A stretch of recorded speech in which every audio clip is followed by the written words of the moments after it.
Now, everything so far that you have been looking at, I've been covering it off on ebay.com, but not to forget that this is actually an international strategy. So whether you're listing on ebay.co.uk, ebay.com, eBay Germany, France, or any other country in the world, it's not going to be a problem because your items will appear internationally anyway. If you look back at the business policies and when we set up the shipping policies and we allow international shipping in certain countries, that will basically mean that your item will appear in those countries anyway. So for example, if you list on ebay.com and you enable shipping to the UK, when someone searches for that same product on ebay.co.uk, they will find the product. Same with France and Germany and etc.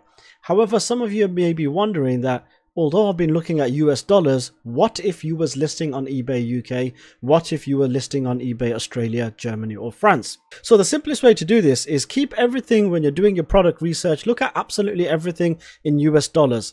However, just before you list the item, that is when you are going to convert it to your local currency. So let's look back at this example that we looked at in the last video and say, for example, I was about to list this item and I wanted to list it to the equivalent of $10. So all you're going to do is go onto Google and then type in USD to Great British Pounds or GBP.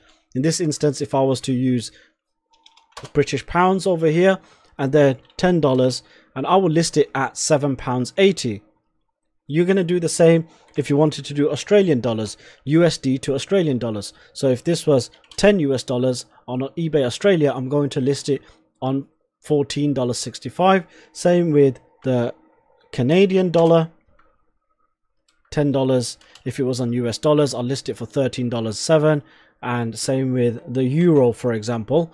If I wanted to list it in euros, if it was $10, I'll list it for €9 on eBay Germany or eBay France. And it's as simple as that. So do all your product research and everything else in US dollars. And just before you're about to list the item, that is when you are going to convert the currency and then list it in your local currency. Let's go over to the next video.